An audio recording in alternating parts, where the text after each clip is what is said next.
that minute, motherfucker. In any case, cheaply once more. We burn our minute. We must make a sacrifice to the YouTube gods, you see. The algorithm says burn a minute or else.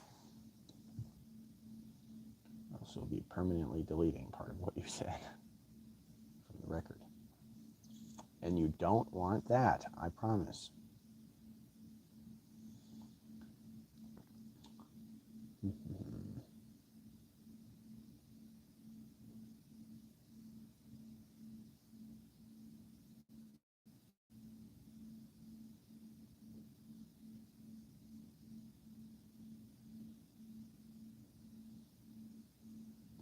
And, ladies and gentlemen, welcome to episode 2 of the Taoist, Aristo-Platonic, Post-Hypermodernism Theory podcast. I'm very excited to bring you another installment of this and to begin to explain the actual theory of the theory to you. So here goes. It starts way back in the day with my fundamental instinctual belief that the best way to play chess must, in my view, be a philosophical way rather than a mathematical way. There's not a huge amount of difference between those two things, but there is kind of a huge difference, and it's very, very meaningful. So the difference is you don't want to be calculating, and you don't want to be memorizing, and you don't want to be looking into the future. Those are all the wrong ways to play chess, all right? Some degree of that is necessary, but fundamentally it's the wrong way, okay? And so I've created an entire theory, and with a forthcoming book soon, on that very topic, because it's near and dear to my heart, and I think it'll be a world-shattering event when I teach everybody about it. So,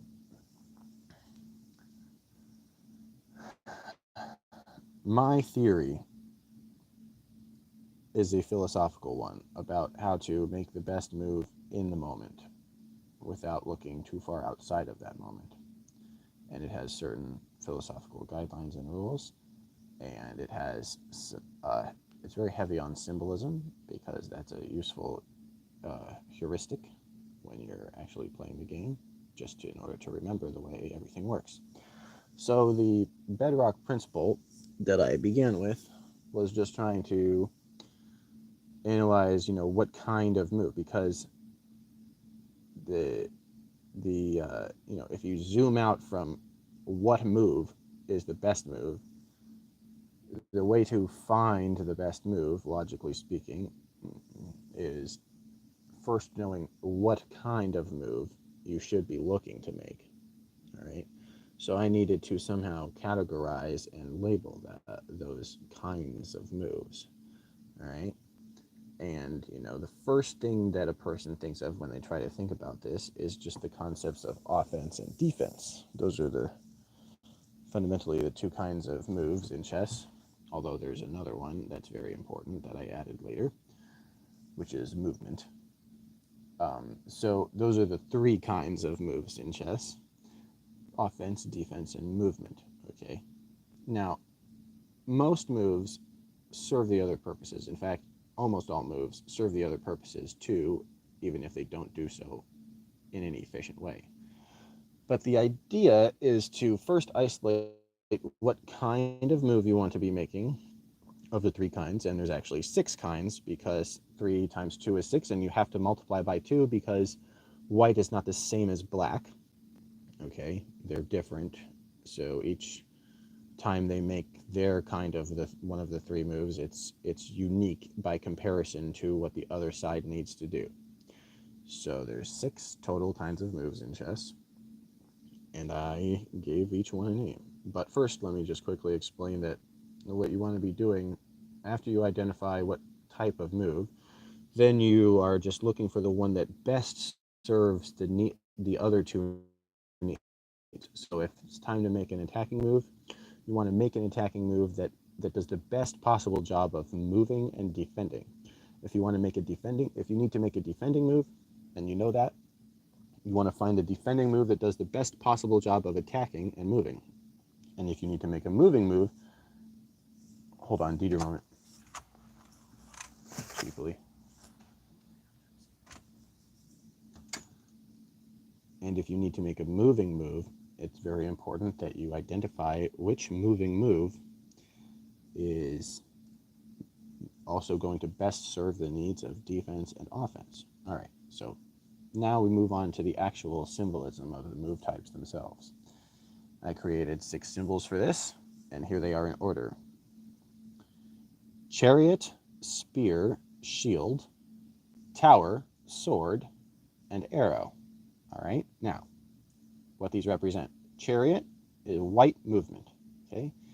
And when you make a moving move, you want to focus that in the center, because the center is the best place to have movement in the general sense, generalized sense. That's generalized truth. It's not always the best possible thing, but it's usually almost completely true when it comes to making a moving move. Your movement wants to be in the center, ideally. All right. So the first, right off the bat, we have chariot, which is white movement. All right. Black has to reply to that with some sort of something. And what black needs to do there, according to Taoist, Aristo-Platonic, Post-Hypermodernism theory, my theory that I invented, is an attacking, right? And when you move, right, that's when you're vulnerable to attack. And therefore, the best thing to do in response to movement to begin with is the strongest way to begin an assault, right? You have to move to your enemy to assault them, right? So logically speaking, we're just deducing all of these things. So white starts with movement, right? But the counter to movement is attack, right? So we have a spear that attacks the chariot. And it's a spear because we're attacking in a defensive way because we're black and we're inherently disadvantaged, right? Chariots are the fucking best. They're the ancient versions of tanks, right? So that's what white starts with, and that's the symbolism for the white movement on move 1. Then the black attack against that movement on move 1 still is defensive in nature because it's inherently defensive since you're playing black, and we call that spear. All right. And just in case you were wondering, the best actual moves are knight f3 with white, and to play out the knight on the king side, knight in response. That's the most proper chariot and spear for move 1, right?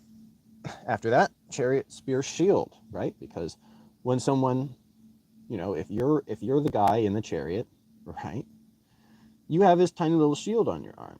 And when the dude dressed in black on the other side, who you're charging at, trying to get over or around or murder and then get over or around, when he flings his spear at you and or sets it against something to try to kill you or your horse, you need to use your shield real quick to bat that crap away, okay? And hence, the next move by white is defensive in nature, and it is called shield. Pretty simple stuff, right? We're following along, right? Cool. So you analyze the attack from black with the spear, and you defend against that with your move, right? Shield.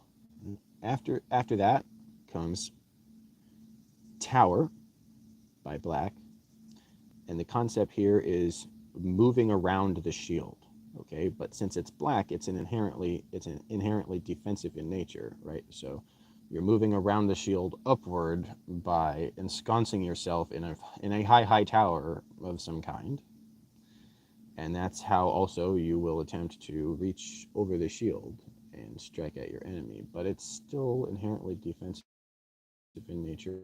You can't actually attack them unless they mess up. That's how life works. That's how chess works. That's how physics works. And that was super thrilling because we got through our time in no problem at all. And Now it's time to end the episode, even though I'm literally in the middle of this explanation. How exciting is that? We're going to continue the explanation of the forms of Aristo-Platonic post-hypermodernism theory, the Platonic part of it, next week in episode 3. Looking forward to that, and I hope you are too. God bless you. I love you. God bless America. God bless Earth, and I will see you again soon.